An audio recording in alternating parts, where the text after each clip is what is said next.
வானொலியில் நீங்கள் கேட்டு மகிழ்ந்த தென்கட்சி கோ. சுவாமிநாதன் அவர்களின் இன்று ஒரு தகவல் கதை தொகுப்பினை கேட்கலாம். ஒரு கணவன் மனைவி எப்போ பார்த்தாலும் அவங்க ரெண்டு பேருக்கும் இடையில சண்டை வந்துக்கிட்டே இருந்தது. இதில் என்ன ஆச்சரியங்கிறீங்களா? நான் அதுக்காக சொல்ல வரல, இது வேறு விஷயம். அதாவது சண்டை போடாமல் இருக்கிறதுக்கு வழி சொல்கிற தகவல் இது. நான் சொன்ன அந்த கணவன் மனைவி எப்படின்னா, கணவன் ஒரு வார்த்தை சொன்னால் மனைவி கிட்டேருந்து 2 வார்த்தை பதிலாக வரும். இதுக்கு கணவன்கிட்டேருந்து 4 வார்த்தை பதிலாக வரும். இப்படி வார்த்தைகள் பெருகி போய் கடைசியில் வம்பில் வந்து முடியும். அந்த அம்மா பொறுத்து பொறுத்து பார்த்தாங்க, அவங்களால தாக்கு பிடிக்க முடியல. பக்கத்து வீட்லேயும் ஒரு கணவன் மனைவி இருந்தாங்க, அவங்களுக்குள்ளே சண்டை வர்றதில்ல.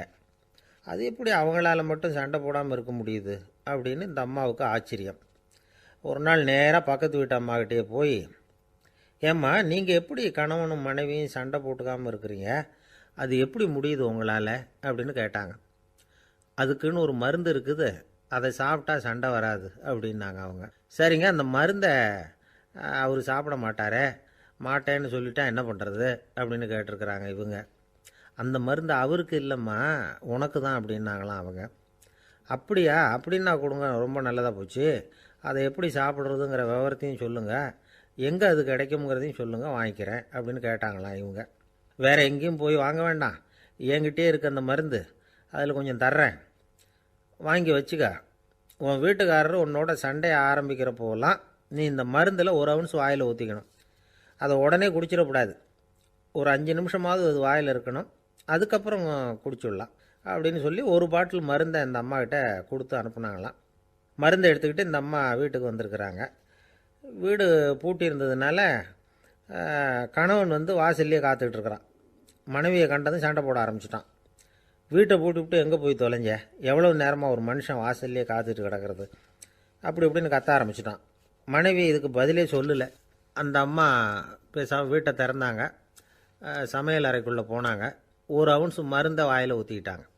அன்னைக்கு சண்டை வந்து மேற்கொண்டு வளரவே இல்லை, நின்றுட்டுது. மருந்து பரவாயில்லை. அதுக்கப்புறம் பல சந்தர்ப்பங்களில் சண்டை வரும் போல் இருக்கிறப்போலாம் இந்த மருந்து அதை நிறுத்தியிருக்கு. பிரமாதமான மருந்தாக இருக்குது இதை கொஞ்சம் அதிகமாகவே வாங்கி வீட்டில் வச்சுக்க வேண்டியது தான் அப்படின்னு முடிவு பண்ணிவிட்டு இந்த அம்மா மறுபடியும் பக்கத்து வீட்டு அம்மாக்கிட்ட போனாங்க. எவ்வளவு விலையானாலும் சரி, நான் காசு கொடுத்து வாங்கி வச்சுக்கிறேன், எந்த கடையில் இருக்குது இந்த மருந்து சொல்லுங்க அப்படின்னு கேட்டாங்க. இந்த மருந்துக்கு விலையே கிடையாதுங்க, இலவசமாகவே கிடைக்கும்னாங்களாம் அவங்க. அது எப்படி விலையில்லாமல் இதை விற்க முடியுது அப்படின்னு கேட்டாங்களாம் இவங்க. அது மருந்தாக இருந்தால் தானே விலை வைக்கிறதுக்கு, அது வெறும் தண்ணி தானே அப்படின்னாங்களாம். வெறும் தண்ணியாக சண்டையை நிறுத்துது அப்படின்ட்டு இருக்காங்க இவங்க. அது சண்டையை நிறுத்தலை, உன்னோட மௌனம் தான் சண்டையை நிறுத்துது. நீ வாயில் தண்ணியை வச்சுக்கிறதுனால எதிர்த்து பேசுறதில்ல, அதனால் உன்னுடைய கணவர் கோபம் வந்து சாந்தமாயிடுது அப்படின்னாங்களாம் அவங்க. இந்த கதையிலேருந்து சண்டையை நிறுத்துகிற மருந்து எதுன்னு தெரிஞ்சுக்கிட்டோம் இல்லையா? ஒருத்தர் என்ன பண்ணார், பாட்டிலில் வந்து தண்ணியை ஊற்றி வச்சுக்கிட்டு அவர்கிட்ட வர்றவங்களுக்கெல்லாம் இதை சிபாரிசு பண்ணலாம்னு நினச்சிக்கிட்டு உட்காந்துருந்தார். ஒரு அம்மா வந்தாங்க. இதை கேட்டுவிட்டு இதையே ஒரு மருந்து மாதிரி கொடுக்கலாம்ங்கிறது அவர் முடிவு. அதனால் பாட்டிலில் தண்ணி அடைச்சி வச்சுக்கிட்டு அதில் கலருக்காக என்னத்தையோ ஒரு ஜீரகம் அது மாதிரி எதையாவது கலந்து வச்சுக்கிட்டு ஒரு மருந்து மாதிரி ஒரு பாவனையில் வச்சுக்கிட்டு உட்காந்துருக்கார். யாராவது வீட்டில் சண்டைன்னா என்கிட்ட வாங்க மருந்து தரேன்னு. ஒரு அம்மா வந்தாங்க, எனக்கும் என் வீட்டுக்காரருக்கும் அடிக்கடி சண்டை வருதுங்க அப்படின்ட்டு இருக்காங்க. கவலைப்படாதம்மா, நான் ஒரு மருந்து தரேன்னு சொல்லி வீட்டுக்குள்ளே போய் ஒரு பாட்டில் எடுத்து வந்து கொடுத்தார். பாட்டிலில் இருக்கிறது என்னங்கிறத சொல்லிவிட்டா அது பேரில் மரியாதை வராது இல்லையா, அதனால் சொல்லலை. அந்த அம்மா வாங்கிட்டு போனாங்க. 4 நாள் கழித்து திரும்பி வந்தாங்க. என்னம்மா வீட்டில் சண்டை நின்று போச்சான்னு கேட்டிருக்காரு இவர். அங்கே நின்று போச்சுங்க, இப்போ உங்ககிட்ட ஆரம்பமாக போகுதுன்னாங்களாம். என்னம்மா அப்படின்ட்டுருக்காரு இவர் பயந்து போய். பின்ன என்னங்க, நீங்கள் என்ன மருந்து கொடுத்துருக்குறீங்க என்னங்க அப்படின்னாங்களாம் கோவமாக. அது வெறும் தண்ணி தானே அப்படின்ட்டுருக்காரு இவர். தண்ணியாக இது, நல்லா பாருங்கள் அப்படின்னு அந்த பாட்டில் நீட்டினாங்களாம். இவர் வாங்கி பார்த்துருக்கார். அப்புறம் தான் விஷயம் புரியுது அவருக்கு. இவர் கை தவறுதலாக அவங்க வீட்டில் இருந்த மண்ணெண்ணெய் பாட்டில் எடுத்து அவர்கிட்ட கொடுத்துருக்குறாங்க. அப்புறம் என்ன ஆகும், சண்டை வராமல். ஒரு காலத்தில் பிரஷ்யா அப்படின்னு ஒரு தேசம் இருந்தது. இப்போ ஜெர்மனி இருக்குல்ல, இதோட பெரும்பகுதி ஒரு காலத்தில் பிரஷ்யாங்கிற பேரில் இருந்தது. அப்போ அதுக்கு அரசராக இருந்தவர் மகா ஃப்ரெடரிக், அதாவது ஃப்ரெடரிக் தி கிரேட் அப்படின்னு சொல்லுவாங்க. அந்த ராஜாவுக்கு ஒரு சந்தேகம், நாம் பல வகையான வரிகளை விதித்து வசூல் பண்ணுறோம், அப்படி பண்ணியும் வருமானம் குறைஞ்சிக்கிட்டே போகுதே, இதுக்கு என்ன காரணமாக இருக்கும்? இதுதான் அவருக்கு ஏற்பட்ட சந்தேகம். ஒரு சமயம் அந்த அரசர் தம்முடைய அமைச்சர்களையும் பிரபுக்களையும் தளபதிகளையும் கூப்பிட்டு ஒரு விருந்து வச்சார். விருந்து முடிஞ்சதும் அவங்கள பார்த்து இந்த சந்தேகத்தை கேட்டார். வரிகள் அதிகமாக விதித்து வருமானம் குறையறதுக்கு என்ன காரணம் அப்படின்னு கேட்டார். பல பேருக்கு இதுக்கு சரியாக பதில் சொல்ல தெரியல. அனுபவசாலியான ஒரு தளபதி எழுந்திரிச்சார். அரசே, அது எப்படிங்கிறத இப்போ உங்களுக்கு காட்டுறேன்னார். உடனே ஒரு பெரிய பனிக்கட்டி ஒன்றை தன்னுடைய கையில் எடுத்தார். அதை அப்படியும் எப்படியும் திருப்பி பார்த்தார். அப்புறம் அடுத்தவர்கிட்ட கொடுத்தார். அவரும் அதை அப்படியும் இப்படியும் திருப்பி பார்த்துட்டு அடுத்தபடியாக இருந்தவர்கிட்ட கொடுத்தார். இப்படியே இதை ஒவ்வொருத்தராக பார்த்துட்டு ஒவ்வொரு கையாக மாறி கடைசியில் மன்னர் கைக்கு போய் சேர்ந்தது. மன்னர் கைக்கு அந்த பனிக்கட்டி போய் சேர்ந்தப்போ அது கொஞ்சம் கொஞ்சமாக உருகி ஒரு பட்டாணி கடலை சைஸுக்கு ஆகிட்டுது. மன்னர் யோசனை பண்ணார், வரி அதிகமாக போட்டாலும் வந்து சேர்றது குறைவாக இருக்கிறதுக்கு என்ன காரணம் அப்படிங்கிறது அவருக்கு புரிஞ்சு போச்சு. காலம்தான் மாறிக்கிட்டு இருக்கே தவிர இந்த கையூட்டு வாங்குகிற பழக்கம் மாறினதாக தெரியல. இன்னொரு ராஜா இருந்தார். அவர் தன்னுடைய ராஜாங்கத்தில் லஞ்ச ஊழலே சுத்தமாக இருக்கக்கூடாது அப்படின்னு நினச்சார். அவர்கிட்ட பல்வேறு துறைகளுக்கும் பொறுப்பாக இருந்த பல பேரும் ரொம்ப சுத்தமாகவும் நேர்மையாகவும் இருந்தாங்க. ஒரே ஒருத்தர் மட்டும் எல்லார்கிட்டையும் லஞ்சம் வாங்கிட்டே இருந்தார். அவரை வேறு துறைகளுக்கு மாற்றி பார்த்தாரு. அந்த ராஜா என்னென்னமோ பண்ணி பார்க்குறாரு. எந்த வேலையை கொடுத்தாலும் அதுலேயும் லஞ்சம் வாங்கிறதுக்கு ஒரு வழியை உண்டு பண்ணிக்குவார் அந்த ஆள். ராஜாவுக்கு இது ஒரு பெரிய தலைவலியாக போட்டுது. இவர் என்ன பண்ணுறது, இவருக்கு என்ன வேலையை கொடுக்கறது, கொஞ்சம் கூட லஞ்சம் வாங்கிறதுக்கு சான்ஸே இல்லாத ஒரு வேலையை கொடுக்கணும் அப்படின்னு திட்டம் போட்டார். ஒரு நாள் அவருக்கு அந்த உத்தரவும் போட்டுட்டார். அதாவது அவருக்கு என்ன வேலைன்னா, கடற்கரையில் தான் அவருக்கு ஆஃபீஸ். அங்கேயே இருந்துக்க வேண்டியது. தினமும் எத்தனை கடல் அலை கரையில் வந்து மோதுது அப்படிங்கிறத கணக்கெடுத்து ராஜாவுக்கு தெரிவிக்க வேண்டியது. இதுதான் அவருக்கு வேலை. பேசாமல் அலையை எண்ணிட்டு உட்காந்துருக்கட்டும், அப்போவாவது அவர் லஞ்சம் வாங்குகிற சந்தர்ப்பம் இல்லாமல் போயிடும் அவருக்கு அப்படின்னு நினச்சார் ராஜா. இந்த ஆள் கடற்கரைக்கு போய் டியூட்டியில் ஜாயின் பண்ணிக்கிட்டார். ஒரே மாதத்தில் அங்கே சொந்தமாக ஒரு பிரம்மாண்டமான மாளிகை கட்டிவிட்டார். ராஜாவுக்கு இது பெரிய ஆச்சரியமாக போச்சு. அலையை என்ற வேலையில் அந்த ஆள் எப்படி பணம் சம்பாதிச்சார் அப்படின்னு விசாரித்து பார்த்தார் அக்கம் பக்கத்தில். அந்த ஆள் என்ன பண்ணியிருக்கிறாருன்னா, கடற்கரையில் போய் பொறுப்பை ஏற்றுக்கிட்ட உடனே அங்கே இருந்த மீனவர்கள்கிட்ட எல்லாம் இந்த கரையில் வந்து ஒரு நாளில் வந்து மோதுகிற அலைகள் எத்தனை அப்படின்னு கேட்டிருக்காரு. அது எப்படிங்க தெரியும்னு இருக்காங்க அவங்க. தினமும் அந்த எண்ணிக்கை தெரியணும். நம்ம ராஜாவுக்கு தினமும் அறிக்கை அனுப்பணும், டெய்லி ரிப்போர்ட்டு. தவறுனா நீங்கள் இந்த கடலில் போய் மீன் பிடிக்கிறதுக்கு ராஜாவோட அனுமதி கிடைக்காது அப்படின்ட்டுருக்கார். உடனே மீனவர்களும் பயந்து போட்டாங்க. கடலுக்கு போகிறதுக்கு அனுமதி இல்லைன்னா பட்டினி கிடக்கிறது மாதிரி ஆகிடுமே. மெதுவாக அந்த ஆளுகிட்ட போனாங்க. காதோட காதாக சொன்னாங்க, ஐயா, எங்களால் வந்து கடல் அலையை வந்து எண்ண முடியாது. தினமும் எங்களால் முடிஞ்சதை உங்களுக்கு பணமாக கொடுத்துட்றோம். நீங்கள் தான் ராஜா கிட்ட சிபாரிசு பண்ணி நாங்கள் தொடர்ந்து மீன் பிடிக்கிறதுக்கு அனுமதி வாங்கி கொடுக்கணும் அப்படின்னு வேண்டிக்கிட்டாங்க. பணம் தினமும் வந்து சேர ஆரம்பிச்சுட்டுது. பதவியில் மற்ற பதவியோட இந்த பதவி எவ்வளவோ மேல் அப்படின்னு நினச்சிட்டான் அந்த ஆள். அது மட்டும் இல்லை, தயவு பண்ணி என்னை இந்த இடத்த விட்டு மாற்றி விடாதீங்க சார் அப்படின்னு வேற கேட்க ஆரம்பிச்சிட்டானா. ஒரு ஊரில் ஒரு ராஜா இருந்தார். அவர் ஒரு பூனை வளர்த்தார். ரொம்ப செல்லமாக அவர் அந்த பூனையை வளர்த்தார். அவர் என்ன பண்ணுவார் தெரியுமா, இரவு நேரத்தில் அந்த பூனையோட தலையில் ஒரு விளக்கை வச்சுருவார். அந்த பூனை ரொம்ப ஜாக்கிரதையாக அந்த விளக்கு கீழே விழுந்துடாமல் பார்த்துக்கும். தலையை ஆட்டாமல் ரொம்ப நிதானமாக ராஜா பின்னாடி நடந்து போய்கிட்டே இருக்கும். அந்த விளக்கு வெளிச்சத்தில் எல்லா வேலைகளையும் செஞ்சுருவார். கையில் ஒரு விளக்கை தனியாக எடுத்துகிட்டு போக வேண்டிய அவசியமே இல்லை. விளக்கை தூக்கிட்டு போகிற வேலையை அந்த பூனை பார்த்துக்கும். அதனால் ராஜாவுக்கு அந்த பூனை மேலே ரொம்ப பிரியம். மந்திரிகளையெல்லாம் கூப்பிட்டு அவங்கக்கிட்ட சொல்லுவார், பார்த்தீங்களா இந்த பூனை எவ்வளவு விசுவாசமாக நடக்குது, என் பேரில் எவ்வளவு மரியாதை பார்த்தீங்களா அதுக்கு அப்படிம்பார். இதை கேட்டுவிட்டு அங்கேருந்த அமைச்சர்களில் ஒருத்தர் சொன்னார், மன்னா நீங்கள் சொல்கிறது சரிதான், இருந்தாலும் இந்த பூனையோட விசுவாசத்தை நாம் கொஞ்சம் சோதித்து பார்க்க வேண்டியிருக்கு அப்படின்னாராம். சரி, உங்கள் ஆசையை ஏன் கெடுக்கணும், நல்லா சோதித்து பாருங்கள் அப்படின்னு சொல்லிவிட்டார் ராஜா. உடனே அந்த அமைச்சர் என்ன பண்ணார் தெரியுமா, எங்கேயோ புறப்பட்டு போனார். ஒரு 5-6 எலிகளை பிடிச்சிக்கிட்டு வந்தார். அரண்மனையில் ராஜா ஏதோ வேலை பார்த்துக்கிட்டு இருக்கிறாரு. பக்கத்தில் அந்த பூனை ரொம்ப பணிவாக நின்றுக்கிட்டு இருக்குது. அது தலையில் விளக்கு எரிஞ்சிக்கிட்டு இருக்கு. அமைச்சர் தான் பிடிச்சிக்கிட்டு வந்த எலிகளை அந்த பூனை பார்வையில் படுறது மாதிரி எதிரில் விட்டார். அந்த எலிகள்லாம் அங்கேயும் இங்கேயும் ஓட ஆரம்பிச்சிது. அதை பார்த்தது பூனை, அவ்வளவுதான். தலையில் இருக்கிற விளக்கை பற்றியும் கவலைப்படலை, ராஜாவை பற்றியும் கவலைப்படலை. ஒரே பாய்ச்சலாக பாஞ்சு எலிகளை துரத்த ஆரம்பிச்சுட்டுது. தலையில் இருந்த விளக்கு எங்கேயோ போய் விழுந்தது, அணைஞ்சு போச்சு. இருட்டில் ராஜா தடுமாற ஆரம்பிச்சுட்டார். இந்த சமயத்தில் அந்த அமைச்சர் மறுபடியும் விளக்கை ஏற்றினார். வெளிச்சம் வந்தது. அதுக்கப்புறம் அந்த அமைச்சர் பேசினார், அரசே, பூனையோட விசுவாசத்தை பார்த்தீங்களா, எலி அது கண்ணில் படுற வரைக்கும் தான் விசுவாசமாக இருந்தது. அது மாதிரி எலியை பார்த்ததும் எல்லாத்தையும் விட்டுட்டு அதை துரத்த ஆரம்பிச்சுட்டு பார்த்தீங்களா. தான் அந்த பூனையை பற்றி நினச்சது தப்புங்கிறது அதுக்கப்புறம் தான் அந்த ராஜாவுக்கு புரிஞ்சுதான். சரி, இப்போ எதுக்கு இந்த கதையெல்லாம் அப்படிங்கிறீங்களா? இந்த பூனை மாதிரி தான் நம்ம மனசும். மனசை எவ்வளவு தான் பயிற்சி கொடுத்து பக்குவமாக வச்சுருந்தாலும் பார்க்குறதுக்கு பரமசாது மாதிரி தான் இருக்கும். பார்க்க வேண்டியதை பார்த்துட்டுதுன்னா பாஞ்சிரும். இந்த பூனை மாதிரி புலன் இன்ப பொருள்கள் கிட்டாத வரைக்கும் மனம் அடங்கி இருக்கிறது மாதிரி தான் தெரியும். கொஞ்சம் வாய்ப்பு கிடைச்சாலும் அது குதிக்க ஆரம்பிச்சிரும், தப்பு பண்ண ஆரம்பிச்சிரும். பெரிய பெரிய முனிவர்கள் வாழ்க்கையில் நடந்த வீழ்ச்சி இதை தான் நிரூபிக்குது. புலன்களின் ஆற்றல் அதிகம். அதனால் மனக்கட்டுப்பாடு பயிற்சிகளில் ரொம்ப எச்சரிக்கையாக இருக்கணுங்கிறார் சுவாமி சிவானந்தர். மது பழக்கத்தையே விட்டுவிட்டேன்னு உறுதியாக இருப்பான். கடை கண்ணில் பட்டுவிட்டுதுன்னா கால் அவனை கேட்காமலே இழுத்துக்கிட்டு உள்ளே போயிடும். இதுதான் மனசுங்கிறது. அதுதான் அந்த ராஜா வளர்த்த பூனை. நம்மால் ஒருத்தன் அந்த ராஜா பூனை தலையில் விளக்க வச்சது மாதிரி இவன் தன்னுடைய தலையிலேயே ஒரு விளக்கை ஏற்றி வச்சுக்கிட்டு என்னத்தையோ தேட ஆரம்பித்தான். தேடிக்கிட்டு இருக்கிறான். தலையை ஆட்டாமல் நிதானமாக நடந்து ரொம்ப நேரமாக தேடிகிட்டு இருக்கிறான். அந்த சமயம் அங்கே வந்த ஒருத்தர் என்னத்தை தேடுறீங்கன்னு கேட்டார். அதுதான் மறந்து போச்சு அப்படின்னு இழுத்தான். சரி, கொஞ்சம் இப்படி உட்காருங்க, ஞாபகம் வந்ததும் தேட ஆரம்பிக்கலாம் அப்படின்னார் அவர்.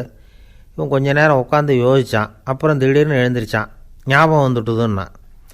என்னன்னு கேட்டார். எங்கள் வீட்டில் இருந்த விளக்கை எங்கே வச்சேன்னு தெரியல, அதை தான் தேடிக்கிட்டு இருக்கிறேன், ஏற்றி வைக்கலாம்னு பார்க்குறேன் அப்படின்னா. ஒரு பெரியவர் உட்காந்துருக்கிறார். அவரை சுற்றி அவருடைய தோழர்கள் உட்காந்துருக்கிறாங்க.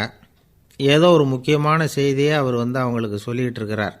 அவங்களும் ஆர்வமாக கேட்டுக்கிட்டு இருக்கிறாங்க. இந்த சமயத்தில் யாரோ ஒரு ஆள் வேகமாக அங்கே வர்றார். வர்ற வேகத்திலேயே எனக்கு ஏதாவது உதவி செய்யுங்க அப்படின்னு கேட்டுக்கிட்டே வர்றார். கேட்குறது உதவி, ஆனால் குரல் மிரட்டுறது மாதிரி இருக்குது, அதட்டி கேட்குறது மாதிரி இருக்குது. இதை கேட்டதும் அந்த பெரியவர் ஆத்திரப்படலை, ஆனால் அவரை சுற்றி இருந்தவங்க ஆத்திரப்பட்டாங்க. இதை பெரியவர் கவனித்தார். கொஞ்சம் அமைதியாக இருங்கன்னார். வந்தவரை கூப்பிட்டார்.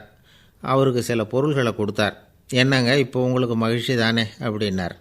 ஆ அப்படின்னு அலட்சியமாக அவர் சொல்கிறார். நான் உங்களை நல்ல முறையில் நடத்தினேன்னா அப்படின்னு கேட்குறாரு அவர் மறுபடியும். அதெல்லாம் ஒன்றும் இல்லை அப்படின்னு சொல்லி அவர் சொல்லிகிட்டு இருக்கிறாரு. குரலில் கடுமை குறையில. சுற்றி இருந்தவங்களால் இதை பொறுத்துக்க முடியல. கோபத்தோடு அவரை நோக்கி நெருங்க ஆரம்பித்தாங்க. பெரியவர் அவங்களையெல்லாம் தடுத்து நிறுத்தினார். வந்தவரை வாங்க என்னோட அப்படின்னு சொல்லி அழைச்சிட்டு போனார். வீட்டுக்கு போனார். அங்கே போனதும் இன்னும் சில பொருள்களை எடுத்து அவர்கிட்ட கொடுத்தார். இப்போ திருப்தி தானே, நான் உங்ககிட்ட நல்ல முறையில் நடந்துக்கிட்டேனா அப்படின்னார். அவர் முகம் இப்போ தான் கொஞ்சம் மலர்ந்தது. ரொம்ப நன்றி, இறைவன் உங்கள் குடும்பத்துக்கு எல்லா நன்மைகளையும் செய்வான் அப்படின்னு சொன்னார். இதே வார்த்தைகளை என்னுடைய தோழர்கள்கிட்டே சொல்லிட்டீங்கன்னா அவங்க கோபம் தணிஞ்சிரும், வர முடியுமான்னார். கண்டிப்பாக வர்றேன் அப்படின்னாரு. மறுநாள் காலையில் அந்த இடத்துக்கு வந்தார். அதே மாதிரி சொல்லிவிட்டு அவர் போயிட்டார். தோழர்கள்லாம் ரொம்ப வியப்போடு பெரியவரை பார்த்தாங்க. அந்த பெரியவர் தான் நபிகள் நாயகம். அவர் சொன்னார், ஒருத்தன் ரொம்ப ஆசையாக ஒரு ஒட்டகத்தை வளர்த்துக்கிட்டு வந்தான். ஒரு நாள் அந்த ஒட்டகம் கயத்தை அறுத்துக்கிட்டு ஓடி போயிட்டுது. அக்கம் பக்கத்தில் இருக்கிறவங்கெல்லாம் அந்த ஒட்டகத்தை பிடிக்கிறதுக்கு முயற்சி பண்ணாங்க. அதை துரத்திக்கிட்டு ஓடினாங்க. ஒட்டகம் தாறுமாறாக ஓட ஆரம்பிச்சிது. இந்த சமயத்தில் ஒட்டகத்தை வளர்த்தவன் அங்கே ஓடி வந்தான். நீங்கள் அதை ஒன்றும் செய்ய வேணாம், விட்டுருங்க, அதோட சுபாவம் எனக்கு நல்லா தெரியும், அதை சுலபமாக என்னோடய வழிக்கு கொண்டுகிட்டு வந்துட முடியும், நான் பார்த்துக்கிறேன், விட்டுருங்கோ அப்படின்னா. எல்லோரும் விலகி போயிட்டாங்க. இவன் என்ன செஞ்சான் தெரியுமா? கொஞ்சம் புல்லை கையில் எடுத்துக்கிட்டு அந்த ஒட்டகத்தை நெருங்கினான். அவ்வளவுதான். அது ஓடி இவன் காலடியில் உட்காந்துக்கிட்டது. செல்லமாக அதை அப்படியே தடவி கொடுத்தான். முதுகில் ஏறி உட்காந்துக்கிட்டான். அது பாட்டுக்கு சாதுவாக நடந்து போகுது. இந்த கதையை நபிகள் நாயகம் தம்முடைய தோழர்களுக்கு சொல்கிறார். ஒட்டகத்தை மட்டும் இல்லை, சில மனிதர்களையும் கூட சில விதத்தில் அணுகி தான் அவர்களை சீர்திருத்த வேண்டியிருக்குது அப்படிங்கிறத அவங்களுக்கு உணர்த்தினார். இது ஒரு அழகான உளவியல் அணுகுமுறை. சில குடும்ப தலைவர்கள் கூட இந்த ஒட்டகம் மாதிரி நடந்துக்கிறது உண்டு, அப்புறம் அடங்கி போகிறதும் உண்டு.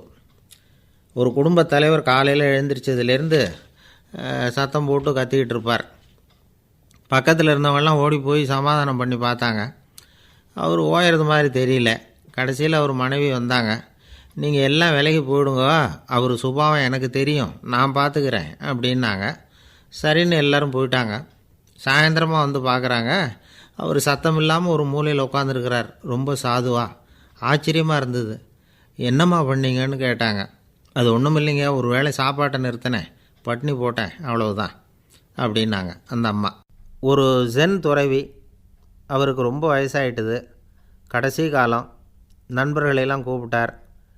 நண்பர்களே, நான் வித்தியாசமான முறையில் சாகணும்னு ஆசைப்பட்றேன், அதுக்கு ஏதாவது யோசனை சொல்லுங்களேன் அப்படின்னு கேட்டாராம். நண்பர்கள் சிரித்தாங்க. என்ன பேச்சு பேசுகிறீங்க, சாவறதுங்கிறது என்ன விளையாட்டு கத்தனமான காரியமா அப்படின்னு கேட்டிருக்காங்க. அந்த துறவி கொஞ்ச நேரம் யோசனை பண்ணார். அப்புறம் கேட்டாராம், இது வரைக்கும் யாராவது நடந்துக்கிட்டே இறந்துருக்குறாங்களா அப்படின்னாராம். எல்லாரும் இல்லைன்னாங்களாம். ஒருத்தர் மட்டும் சொல்லியிருக்கார். அப்படியும் ஒருத்தர் இறந்துருக்கிறதாக ஒரு கதையில் படிச்சிருக்கிறேன், ஒரு ஞானியால் தான் அப்படியெல்லாம் செய்ய முடியும் அப்படின்னு அவர் சொன்னாராம். சரி, அப்படின்னா அந்த முறை நமக்கு வேணாம், நின்றுக்கிட்டே யாராவது உயிரை விட்டுருக்காங்களா அப்படின்னு விசாரித்தாராம். அப்படியும் ஒருத்தர் இறந்துருக்கிறார் அப்படின்னாங்களாம். மறுபடியும் அந்த துறவி யோசனை பண்ணியிருக்கிறார். ஏதாவது வித்தியாசமான முறையில் நாம் போகணும் அப்படிங்கிறது அவருடைய விருப்பம். மனிதன் எப்படி வாழ்கிறானோ அப்படி இறப்பது தான் நல்லது. சரி, யாராவது தலைகீழாக யோகம் செய்யும் நிலையில் இறந்துருக்கிறாங்களா அப்படின்னு விசாரித்தாராம். நண்பர்கள் சிரித்தாங்க. தலைகீழாக நின்னபடி இறந்ததாக நாங்கள் கேள்விப்பட்டதே இல்லை, அது முடியாத காரியம் அப்படின்ட்டுருக்காங்க. இப்போ அந்த துறவிக்கு திடீர்னு உற்சாகம் வந்துட்டுது. உடனே எழுந்திரிச்சார், தலைகீழாக நின்னார், அப்படியே உயிரை விட்டுட்டார். அவ்வளோதான். அந்த மடாலயத்தில் ஒரே குழப்பம். எப்படி அவரை கீழே இறக்கி படுக்க வைக்கிறது அப்படின்னு புரியல. இப்படி உயிர் விடுறதை பற்றி அவங்க இது வரைக்கும் கேள்விப்பட்டதும் இல்லை. உண்மையிலேயே இவர் இறந்து தான் போனாராங்கிறதும் தெரியல. சோதித்து பார்த்தாங்க. இதய துடிப்பு, நாடி துடிப்பு எல்லாம் நின்று போயிருந்தது. இவர் எப்பவும் இப்படி தான், என்ன பண்ணுறது இப்போது அப்படின்னு சொல்லி எல்லோரும் குழம்பிக்கிட்டு இருக்கிற சமயத்தில் ஒரு பெரிய ஒரு யோசனை சொன்னார். இந்த துறவியோட மூத்த சகோதரி பக்கத்து மடாலயத்தில் இருக்கிறாங்க, அவங்கள இங்கே அழைச்சிட்டு வந்தால் ஏதாவது வழி கிடைக்கும் அப்படின்னார். அந்த அம்மாவுக்கு 90 வயசு. அழைச்சிட்டு வந்தாங்க. ஒரு குச்சியை ஊன்றிக்கிட்டு அப்படியே மெதுவாக நடந்து வந்தாங்க. தம்பி, தலைகீழாக நின்று உயிர் விட்டு இறக்கிறத பார்த்தாங்க.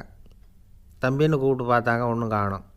உடனே என்ன பண்ணாங்க, தன்னுடைய கைத்தடியால் தம்பியோட உடலை ஒரு தட்டு தட்டினாங்க. ஏப்பா, சாகிறப்பவும் உன்னுடைய குறும்புத்தனத்தை விடலையா, இப்படியாடா சாகிறது, ஒழுங்காக செத்து தொலை அப்படின்னாங்களாம். அவ்வளவுதான். உடனே அந்த துறவி திரும்பி நேராக நின்னார். அக்கா, கோவப்படாத, நான் ஒழுங்காக சாகிறேன், எப்படி செத்தா என்ன, எல்லாம் எனக்கு ஒன்று தான் அப்படின்னு சொல்லிவிட்டு அப்படியே தரையில் படுத்து உயிரை விட்டாராம். அதுக்கப்புறம் அந்த அம்மா கோலை கையில் எடுத்துக்கிட்டு அப்படியே திரும்பி கூட பார்க்காம அவங்க பாட்டுக்கு போயிட்டாங்களாம். மரணத்தை ஒரு விளையாட்டாக ஆக்கிய அந்த துறவிக்கு வாழ்க்கையே ஒரு விளையாட்டாக தான் இருந்திருக்குது. எந்த நோக்கமும் இல்லாமல் செயல்படுறதுன்னா என்னங்கிறதும் அவருக்கு தெரிஞ்சிருக்குது. பயனை எதிர்பார்க்காமல் பணி செய்து வாழ்ந்து மறைந்த மகான் அவர்.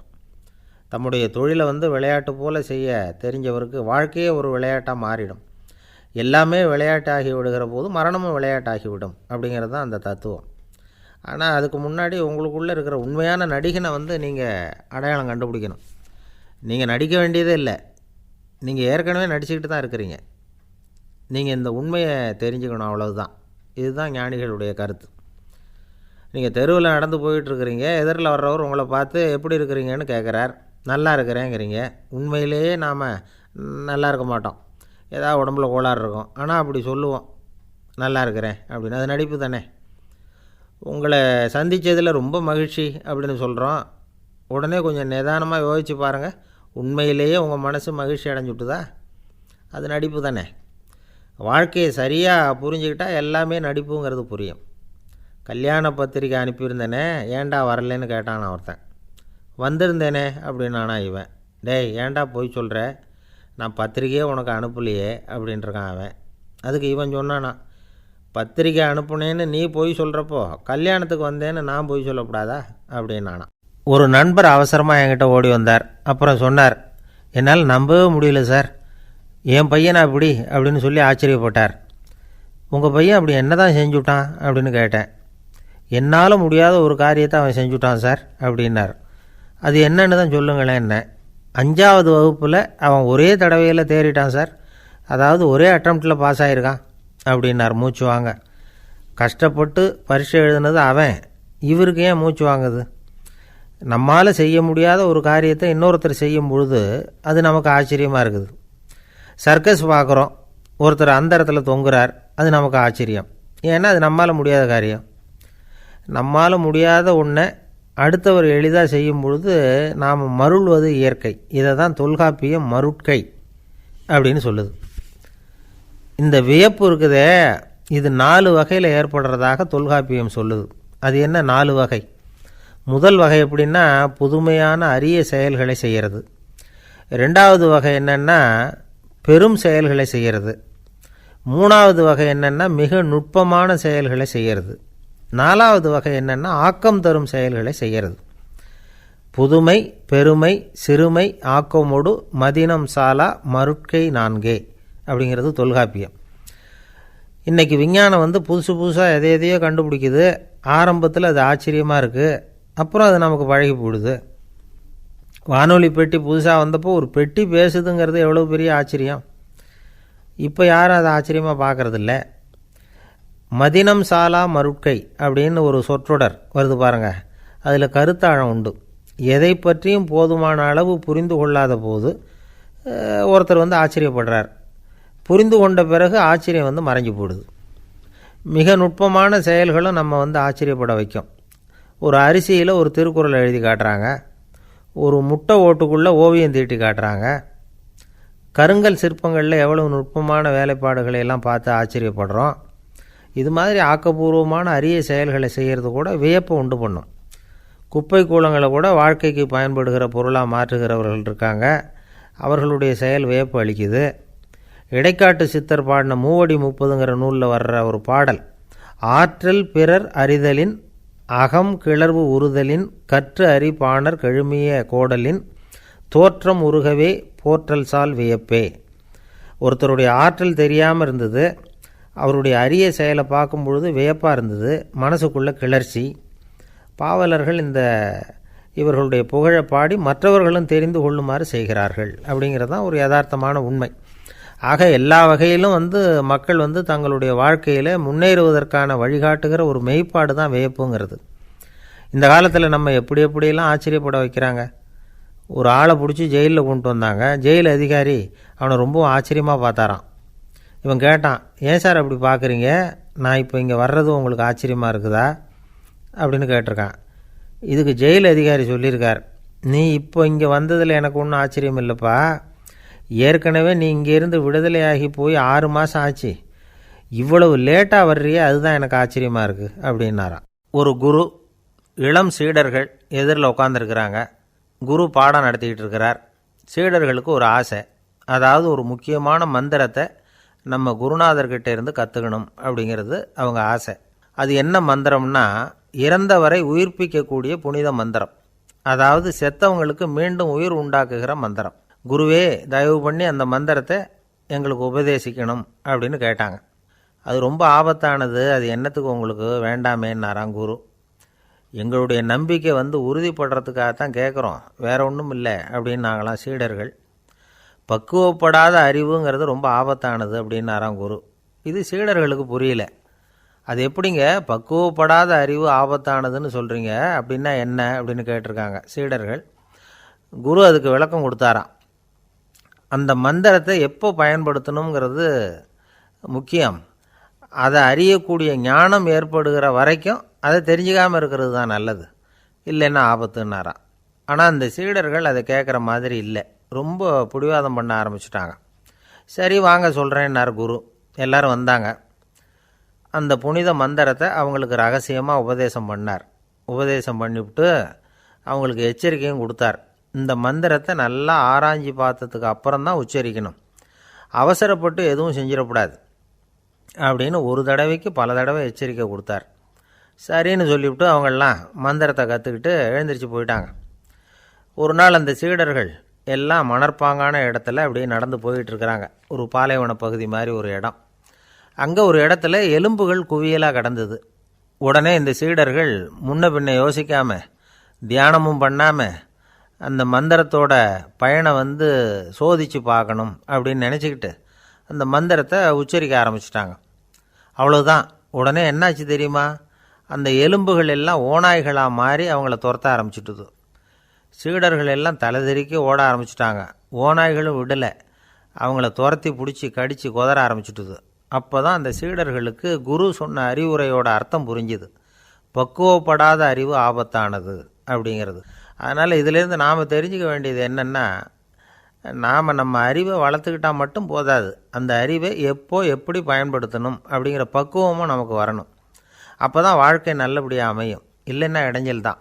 இந்த காலத்தில் சில சின்ன பிள்ளைங்களுக்கே அறிவு ரொம்ப பக்குவப்பட்டிருக்குங்கிறத உணர முடியுது. ஒரு சின்ன பையன் பள்ளிக்கூடத்தில் மார்க் லிஸ்ட்டு கொடுத்தாங்க, வாங்கிக்கிட்டு அவசரமாக வீட்டுக்கு ஓடினான். எதிரில் வந்த ஒருத்தர் கேட்டார், என்ன அவசரம், ஏன் இப்படி வேகமாக ஓடுறேன்னார். எங்கள் அம்மாக்கிட்ட அடி வாங்கணும், அதுக்காக தான் ஓடுறேன்னா. அடி வாங்கிறதுக்காக இவ்வளவு அவசரம்னார் அவர். அப்படி இல்லைங்க, நான் போகிறதுக்குள்ளே எங்கள் அப்பா வீட்டுக்கு வந்துட்டாருன்னா அவர்கிட்ட அடி வாங்க வேண்டியிருக்கும், அதை அவாய்ட் பண்ணுறதுக்காக இப்படி ஓடுறேன் அப்படின்னு நானான் அந்த பையன். இந்த உலகத்தில் எவ்வளவோ உயிரினங்கள் இருக்குது, ஒவ்வொன்றும் ஒவ்வொரு விதமாக சண்டை போடுது. இப்போ 2 மாடு சண்டை போட்டுக்குதுன்னு வச்சுக்கோங்க, என்ன பண்ணும், 2 முட்டிக்கும். அதுக்கு சண்டை போடுறதுக்கு ஆயுதமாக உபயோகப்படுறது அதோட கொம்பு. 2 சேவல் சண்டை போட்டுக்குதுன்னு வச்சுக்கோங்க, அதுக்கு ஆயுதமாக உபயோகப்படுறது அதோட கால் நகம். காலால் தான் அது ஒன்றோட ஒன்று சண்டை போட்டுக்கும். ஆனால் 2 மனுஷன் சண்டை போட்டுக்கிறான்னு வச்சுக்கோங்க, இவன் இன்னதை தான் ஆயுதமாக உபயோகப்படுத்துவான்னு குறிப்பிட்டு சொல்ல முடியாது. கல்லை எடுப்பான், கத்தி எடுப்பான், துப்பாக்கி எடுப்பான், என்ன வேணாலும் பண்ணுவான். வாயால் திட்டுவான், கையால் அடிப்பான், காலால் உதைப்பான், சகலகலா வல்லவன். விலங்குகள்லாம் பொதுவாக வாயை சாப்பிட்றதுக்கு மட்டும்தான் உபயோகப்படுத்துது. ஆனால் இவனுக்கு சாப்பிட்றதுக்கும் அதுதான், சாப்பிட்டு விட்டு திட்டுறதுக்கும் அதுதான். ஆனால் ஒரு விஷயத்தில் மட்டும் கெட்டிக்கிறேன். அதாவது நாம் சண்டை போட்டுக்கிட்டாலும் பரவாயில்லை, கோழிகள் சண்டை போடாமல் இருக்கணும் அப்படின்னு ஆசைப்படுறான். எதுக்காக? கோழிகள் சண்டை போடாமல் இருந்தால் நிறைய முட்டைகள் போடுமா, அதுக்காக தான் இந்த அக்கறை. கோழி பண்ணை வச்சுருக்கிறவங்களுக்கு இது ஒரு பெரிய பிரச்சனை. அதாவது பண்ணையில் இருக்கிற கோழிகளுக்குள்ளே அடிக்கடி சண்டை வந்துடும், அதனால் முட்டை உற்பத்தி குறைஞ்சிரும். சரி, இதுக்கு என்ன பண்ணுறது? பண்ணையில் போய் உட்காந்துக்கிட்டு தினமும் பஞ்சாயத்து பேசிகிட்டு இருக்க முடியுமா? அமெரிக்காவில் கோழி பண்ணை வச்சுருக்கிற ஒருத்தர் இதை பற்றி யோசனை பண்ணி பார்த்தாராம். ஒரு வழியையும் கண்டுபிடிச்சிருக்கார். கோழிக்கெல்லாம் மூக்கு கண்ணாடி மாட்டி விட்டுட்டோம்னா அது சண்டை போடுற குணம் குறைஞ்சிரும், முட்டை அதிகமாகிடும். அந்த கண்ணாடியில் உள்ள லென்ஸு சிவப்பு நிறத்தில் இருக்கணும், அவ்வளவுதான் அப்படின்னு அவர் கண்டுபிடிச்சாராம். இது ஏற்கனவே நடைமுறையில் கண்டுபிடிக்கப்பட்ட ஒரு விஷயம். ஆனால் எல்லா கோழிக்கும் சிவப்பு மூக்கு கண்ணாடி எப்படி மாட்டி விடுறது? அப்படியே மாட்டி விட்டாலும் அது நழுவாமல் இருக்கணுமே. இப்போ நாமெல்லாம் நடு விரலால் மூக்கு கண்ணாடி நடுவில் தொட்டு அப்படி ஸ்டைலாக சரி பண்ணிக்கிறோம், அது மாதிரி கோழி எப்படி சரி பண்ணிக்கும்? இதுதான் பிரச்சனை. இதுக்கு அவர் என்ன வழி கண்டுபிடிச்சாருன்னா, கோழிக்கெல்லாம் மூக்கு கண்ணாடிக்கு பதிலாக விழியொட்டு வில்லைகள், காண்டாக்ட் லென்ஸ், அதை பொருத்தி விட்டா என்ன அப்படின்னு யோசனை பண்ணார். அதே மாதிரி பண்ணார். அதே மாதிரி செஞ்சு பார்த்தார், வெற்றி. அதுக்கப்புறம் கோழியெல்லாம் சண்டை போட்டுக்கலையாம், சமாதான பிரியர்கள் ஆகிட்டு தான். கோழிகளுக்கு இயல்பாகவே சண்டை போடுற குணம் உண்டு. ஆனால் அதோட கண்ணுக்கு பார்க்குற பொருள்லாம் ரோஜா நிறத்துலையோ அல்லது இன்னும் சொல்லப்போனால் அழுத்தமான சிவப்பு நிறத்துலையோ தெரிஞ்சதுன்னா சண்டை போடுற குணம் குறைஞ்சிருதான். அந்த சமயத்தில் அது அதிகமாகவும் முட்டையிட ஆரம்பிச்சுடுதான். அதே நேரத்தில் இறை எடுக்கிறத கூட குறைச்சிக்குதான். இது ஏன் இப்படி பண்ணுதுங்கிறது விஞ்ஞானிகளுக்கு இன்னமும் புரியலையா. எப்படியோ அமெரிக்க கோழிகள்லாம் காண்டாக்ட் லென்ஸ் பொருத்திக்க ஆரம்பித்தாச்சு. கோழி கழுத்தை பிடிச்சிக்கிட்டு ஒரு சில வினாடிகளில் அதை பொருத்தி விட்றாங்களாம். கோழியோட ஆயுள் பூரா அது அப்படியே இருக்குமா. பண்ணையில் முட்டை உற்பத்தி குறைஞ்சா இது மாதிரி விஞ்ஞானபூர்வமாக பரிகாரம் தேடுறது தான் நல்லது. நமக்கு வேண்டியப்பட்ட ஒருத்தர், அவர் ஒரு கோழி பண்ணை வச்சுருந்தார்.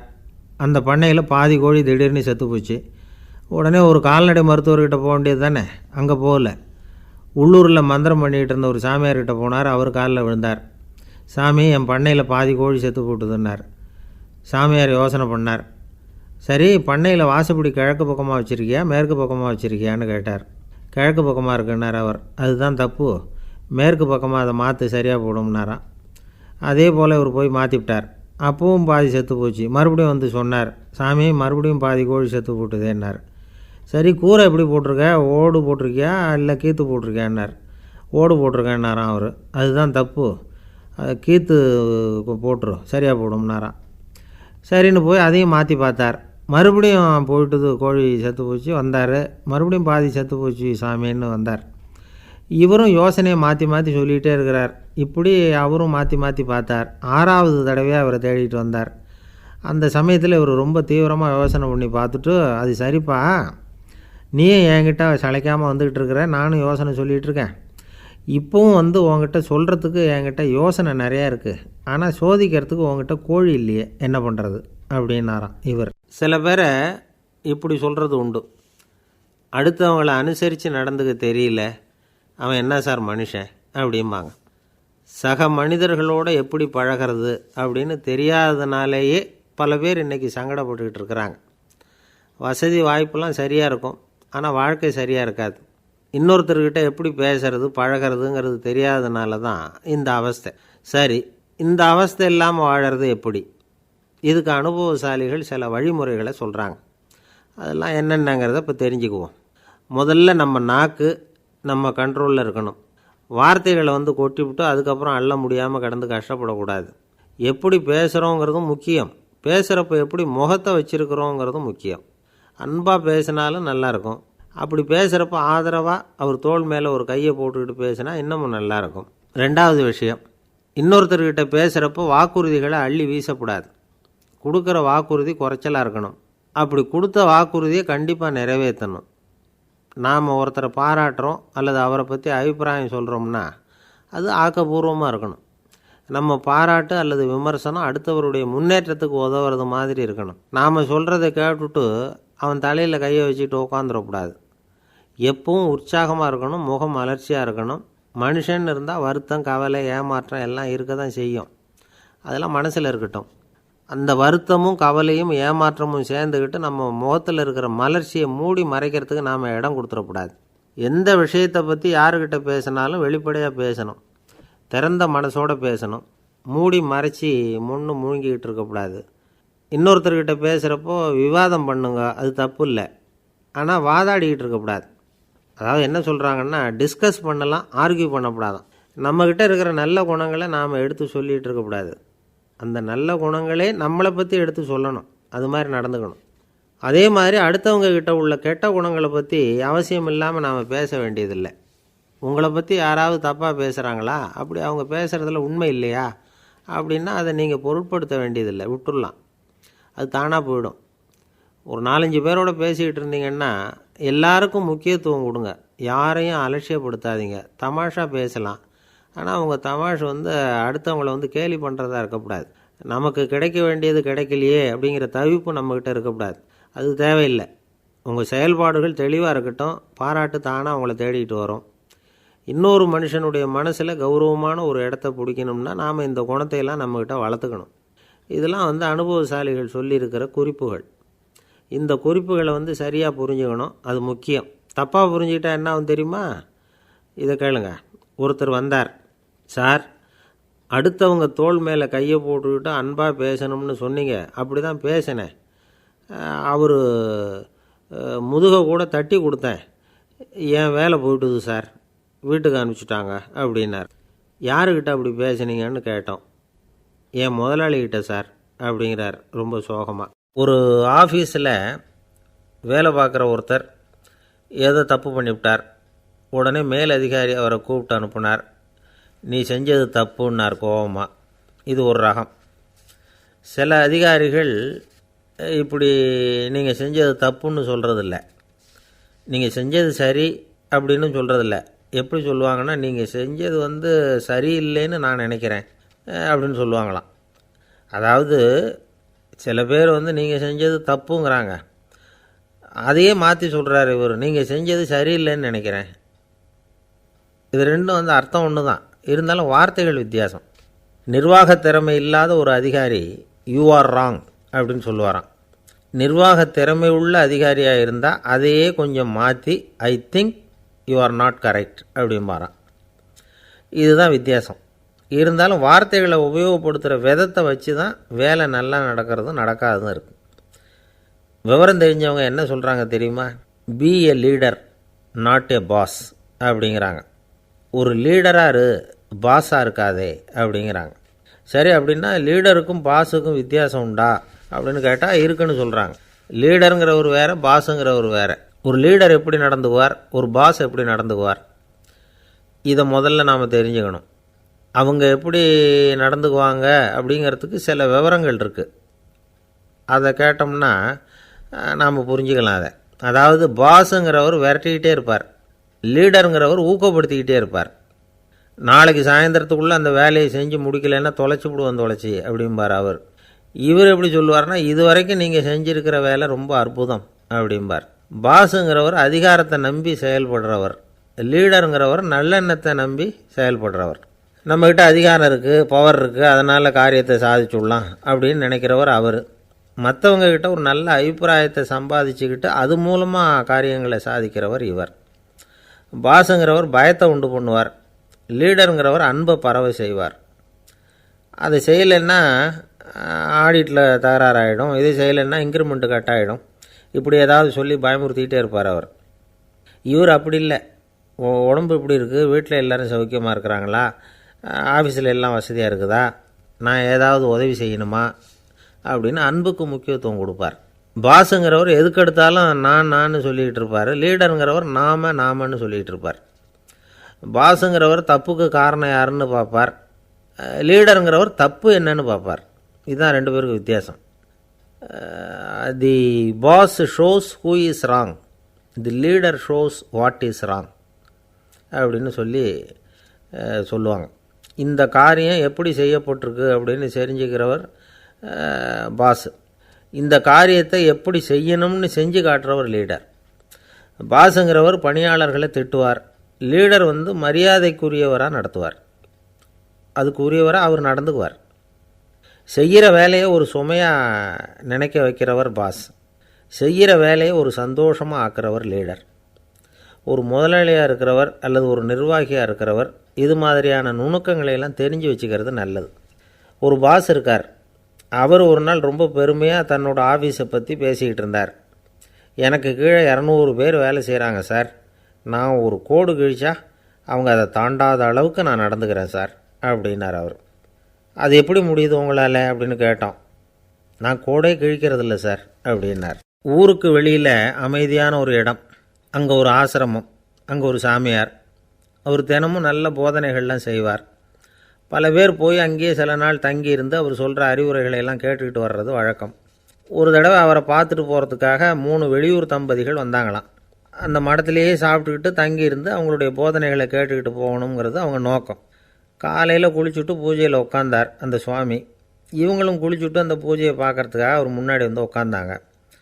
பூஜை ஆரம்பமாச்சு. சம்பிரதாயப்படி அது ரொம்ப நேரம் நடந்துக்கிட்டே இருக்குது. இவங்களுக்கு நல்ல பசி இருந்தாலும் இந்த நேரத்தில் அதை எப்படி வெளியில் காட்டிக்கிறது, பேசாமல் இருந்தாங்க. அந்த சுவாமி பூஜையை முடித்தார். அதுக்கப்புறம் பேச ஆரம்பித்தார். பேச்சு அருமையாக தான் இருந்தது, அமிர்தமாக தான் இருந்தது. இருந்தாலும் இவங்களுக்கு இருக்கிற வயிற்று பசி அது சரியாக கவனிக்க விடலை. அந்த சுவாமியே இதை கவனித்ததா தெரியல. இவங்களுக்கு மனசுக்குள்ளே ஒரு எண்ணம், உள்ளே சாப்பாடு தயாராகிட்டு இருக்கும் போல இருக்குது, இந்த பேச்சு முடிஞ்சது நம்மளை உள்ளே அழைச்சிட்டு போய் சாப்பாடு போடுவாங்கன்னு நினைக்கிறோம் அப்படின்னு இவங்களாம் நினச்சிக்கிட்டாங்க. ஆனால் சுவாமி இதை பற்றி எதுவுமே பேசலை, கண்டுக்கலை. ஒரு அம்மாவால் அதுக்கு மேலே சும்மா இருக்க முடியுமா? முடியல. சாப்பாட்டை கவனிக்கலாமா அப்படின்னு சொல்லி மெதுவாக ஆரம்பித்தாங்க. கவனிக்கலாமே அப்படின்னு உள்ளே அழைச்சிட்டு போனார் சுவாமி. இவங்க ரொம்ப அவசரமாக எழுந்திரிச்சு உள்ளே ஓடினாங்க. அங்கே ஒரு மேஜை மேலே ஒரு கிண்ணம் மூடி இருந்தது. இதுதான் சாப்பாட்டு மேஜை போல் இருக்குது, இங்கே சாப்பாடு வந்துடும் அப்படின்னு நினச்சாங்க. உடனே போய் சுற்றி உட்காந்துக்கிட்டாங்க. சுவாமி அந்த கிண்ணத்தை எடுத்து அந்த அம்மா கிட்ட கொடுத்தார். அவங்க அதை வாங்கி மூடியை திறந்து பார்க்குறாங்க. உள்ளே ஒரு சாவி இருக்குது. சரிதான், இது சமையலறை சாவி போல் இருக்குது, அங்கே போய் அதை திறந்து சாப்பாட்டை நாமே எடுத்துக்கிட்டு இங்கே வச்சுக்கிட்டு சாப்பிட்ணும் போல் இருக்குது அப்படின்னு நினச்சாங்க. சாவி இருக்கு இல்லையா, வாங்க பூட்டு நிறையா காட்டுறேன் அப்படின்னு சுவாமி அவங்கள அழைச்சிட்டு போனார், காட்டினார். இவங்க அந்த அறையை ரொம்ப ஆவலோடு திறந்தாங்க. உள்ளே பார்த்தா அங்கே அரிசி, பருப்பு, விதவிதமான காய்கறி எல்லாம் இருக்குது. சமையலுக்கு வேண்டிய மிளகாய், எண்ணெய், பால், தயிர், நெய் இப்படி எல்லாமே இருக்குது. அடுப்பு, விறகு, நெருப்பு போட்டி அது கூட அங்கே இருக்குது. சாப்பாடு தயாராக இருக்கும்னு நினச்சிக்கிட்டு போனால் இப்படி இருக்குதே அப்படின்னு சொல்லி அதை பார்த்ததும் ரொம்ப சோர்ந்து போட்டாங்க அவங்க. சுவாமி, என்ன இது சாப்பாடு இல்லையா அப்படின்னாங்க. அதுதான் சாப்பாட்டுக்கு வேண்டிய எல்லாம் இங்கே இருக்குதே, அடுப்பு மூட்டி நீங்கள் தான் அவங்கவுங்க ருசிக்கு தகுந்த மாதிரி சமைச்சிக்கணும், இந்த சன்னியாசிக்கு எப்படி சமைக்க தெரியும் அப்படின்னு கேட்டார் சுவாமி. சாப்பாடு தயாராக இருக்கும்னு நாங்கள் எதிர்பார்த்தோம் அப்படின்னாங்க. நீங்கள் இப்படி சொல்லுவீங்கன்னு நானும் எதிர்பார்த்தேன். இது வரைக்கும் நான் எவ்வளவோ தத்துவம்லாம் எடுத்து சொன்னேன், எல்லாத்தையும் விட இதுதான் அனுபவபூர்வமான தத்துவம். ஆண்டவன் நமக்கு நல்ல மனசை கொடுத்துருக்குறான், நல்ல வாய்ப்புகளையும் தந்திருக்கிறான், அதையெல்லாம் பயன்படுத்திக்கக்கூடிய மூளையையும் சிந்தனையையும் கொடுத்துருக்குறான். அதனால் அடுப்பை தான் நீங்கள் மூட்டணும், அடுப்பை நீங்கள் தான் மூட்டணும், உங்களுக்கு உகந்ததை நீங்கள் தான் சமைச்சு ருசித்து அனுபவிக்கணும். ஆண்டவனே அதை செஞ்சுக்கிட்டு இருக்க மாட்டான் அப்படின்னாராம் அந்த சுவாமி. நம்முடைய வாழ்க்கையில் பல நல்ல பலன்களை பெறுறதுக்கு நாம் தான் முயற்சி பண்ணணும். அதுக்குரிய சூழ்நிலையை தான் ஆண்டவன் கொடுப்பானே தவிர அதை விளக்கிறதுக்காக தான் அந்த சுவாமி அப்படி செஞ்சு காட்டியிருக்கிறார். இது ஒரு பெரியவர் இப்படி ஒரு விளக்கம் கொடுத்தார். அதுக்கப்புறம் அந்த 3 தம்பதிகளும் தெளிவடைஞ்சுட்டாங்களாம். நாம் தெளிவடைகிறது எப்போங்கிறது தான் தெரியல அப்படின்னு பல பேர் இதை கேட்டுட்டு சொல்லிகிட்டு இருக்கிறாங்க. இந்த கதையை நம்முடைய நண்பர் ஒருத்தர்கிட்ட சொன்னேன். அந்த நண்பர் ரொம்ப சந்தோஷப்பட்டார். நீங்கள் சொல்கிறது கரெக்டு சார், ஆனால் நான் அதை விட ஒரு படி மேலே சார். எனக்கெல்லாம் அரிசி பருப்பு இருக்கிற ரூம் எதுன்னு கையை காட்டிட்டா போதும், உடனே கிண்ணத்துலேருந்து சாவியை எடுத்து கொடுக்கணுங்கிற அவசியம்லாம் இல்லை எனக்கு. அப்புறம் எப்படி ரூமை திறந்துருவீங்க அப்படின்னு கேட்டேன். பூட்டை உடச்சி திறந்துருவேன், அதுதான் எனக்கு பழக்கம் அப்படிங்கிறார். ஒருத்தரை பார்த்து உன்னுடைய நண்பர்கள் யார் அப்படின்னு ஒரு கேள்வி கேட்டு பாருங்கள், கொஞ்சம் யோசித்து பதில் சொல்லுவாங்க. அவங்கக்கிட்டேயே உன்னுடைய எதிரிகள் யார் அப்படின்னு கேளுங்க, கடகடன்னு ஒப்பிச்சிருவாங்க. நம்ம மனசு இருக்க அது எப்படின்னா, நம்ம நண்பர்களை விட எதிரிகளை அது நல்லா ஞாபகத்தில் வச்சுக்கும். இது ஒரு ஆச்சரியமான உண்மை. உங்களால் நண்பர்களை மறந்துட முடியும், ஆனால் எதிரிகளை மறந்துட முடியாது. இது ஒரு வேடிக்கையான நிலைமை தான். அழகான தருணங்களை நாம் ஏன் மறந்துடுறோம்? இது இயற்கை. ஏன்னா நம்ம மனசு மலர்களை கவனிக்கிறதில்ல, அதில் இருக்கிற முள்ளை தான் கவனிக்குது. தன்னை காயப்படுத்துகிற எதையும் அது உடனே கண்டுகொள்ளுது. ஒரு தெளிந்த சிந்தனையுடைய மனசு மிக அழகாக உள்ள எல்லாத்தையும் கவனிக்கும். அது நன்றியுடன் உணரக்கூடிய எல்லாத்தையும் பார்த்து குறிச்சிக்கும். இப்படிப்பட்டவங்க வாழ்க்கை இயல்பாகவே நல்லா அமையும். அது ரொம்ப அபூர்வம். மனசில் உள்ள ஒரு சிறிய அமைப்பை மாற்றுவதை பொறுத்து தான் இந்த விஷயம் அப்படிங்கிறார் ஓஷோ. ஒரு யூத கோவில் இருந்து தான், அது யூதர்களின் மடமாகவும் இருந்தது. அங்கே ஒரு தலைமை குரு, அவர் ரொம்ப கண்டிப்பானவர். அந்த கோவிலை ஒட்டி ஒரு தோட்டம். ஒரு நாள் காலையில் அந்த தோட்டத்தில் 2 இளம் யூதர்கள் நடந்து போய்கிட்டு இருக்கிறாங்க. காலையில் 1 மணி நேரம், மாலையில் 1 மணி நேரம் அவங்க அந்த தோட்டத்தில் நடக்கிறதுக்கு அனுமதி உண்டு. மற்ற நேரங்களில் அவங்க மத புத்தகங்களை படிக்கணும், பிற விதிமுறைகளை கடைபிடிக்கணும். அந்த 2 பேருமே தொடர்ந்து புகைப்பிடிக்கிற பழக்கம் உள்ளவங்க. ஆனால் கோவில் மடத்தில் இருக்கிறப்போ அவங்க புகைப்பிடிக்க முடியாது, அது கடுமையான குற்றம். சரி, நாம் தோட்டத்தில் இருக்கிறப்போவாவது புகைப்பிடிக்கலாமா அப்படின்னு ஒரு ஆசை அவங்க 2 பேருக்குமே. இருந்தாலும் பயம். இப்படி கேட்டால் மதகுரு என்ன சொல்லுவாரோ அல்லது என்ன செய்வாரோங்கிற பயம். இப்படியே கொஞ்ச நாள் ஆச்சு. ஒரு நாள் அந்த 2 பேரில் ஒருத்தன் ரொம்ப கலங்கி போய் அந்த கோவிலிருந்து வெளியில் வந்துக்கிட்டு இருந்தான். வந்தவன் நேராக தோட்டத்து பக்கம் போனான். அங்கே இன்னொருத்தன் ஆனந்தமாக புகை பிடிச்சிக்கிட்டு இருக்கிறான். அதை பார்த்து தான் இவனுக்கு அதிர்ச்சி. அட கடவுளே, என்ன இது, நீ கேட்காமலே ஆரம்பிச்சிட்டியா அப்படின்னா. இல்லை நான் கேட்டுவிட்டு தான் ஆரம்பிச்சிருக்கேன்னா அவன். அப்படியா, என்ன மனுஷன் இவர், நானும் தான் கேட்டேன், என்ன கண்ணாமுன்னான்னு திட்டிவிட்டார். இது என்ன கோவிலா இல்லை நரகமா? உனக்கு புகை பிடிக்கணும்னு ஆசையாக இருந்தால் நரகத்துக்கு போகணும்னு சொல்லிவிட்டார். அது சரி, உன்னை மட்டும் எப்படி அனுமதிச்சார் அப்படின்னு கேட்டான் இவன். அவன் சிரிச்சுக்கிட்டே, நீ எப்படி கேட்ட சொல்லு அப்படின்னா. நாம் இந்த தோட்டத்துக்கு வர அனுமதிக்கப்பட்டிருக்கிறதே ஜபத்துக்காகத்தானே, அதனால் நான் ஜபம் சொல்லும் பொழுது புகை பிடிக்கலாமா அப்படின்னு கேட்டேன். அதுக்கு தான் அவர் சத்தம் போட்டு என்னை அடிக்கவே வந்துட்டார் அப்படின்னா இவன். நீ ஒரு மாதிரியாக கேட்டிருக்க, நான் வேறு மாதிரியாக கேட்டிருக்கிறேன். ஜெபம் சொல்லும்போது புகை பிடிக்கலாமான்னு நீ கேட்டிருக்க. ஐயா, புகை பிடிக்கும் பொழுது ஜபிக்கலாமா அப்படின்னு நான் கேட்டேன். அதில் தப்பு ஒன்றும் இல்லை அப்படின்னு பதில் சொல்லிட்டார் அப்படின்னா. ஒரு சிறிய மாற்றம்தான் அது மிகப்பெரிய மாறுதலை ஏற்படுத்தி விட்டது. மனசு நல்ல விதமாக சிந்திக்க ஆரம்பிச்சுட்டுதுன்னா மகிழ்ச்சிக்கு பஞ்சம் இல்லை. ஒரு கஞ்சன் ஆற்றுல விழுந்துட்டான், வெள்ளத்தில் தத்தளிச்சிக்கிட்டு இருக்கிறான். கரையில் நின்ன ஒருத்தர், உன் கையை கொண்டா இப்படி பிடிச்சி இழுத்து கரையில் சேர்த்து விட்றேன்னார். எதையும் கொடுத்து பழக்கம் இல்லாத அவன் கையையும் கொடுக்க மாட்டேன்னுட்டான். இவர் பார்த்தார், உன் கையை கொடுன்னு சொல்கிறதுக்கு பதிலாக நான் என் கையை கொடுக்குறேன் பிடிச்சிக்கோ அப்படின்னார். அவன் கப்புன்னு பிடிச்சிக்கிட்டான், இழுத்து கரையில் போட்டார்.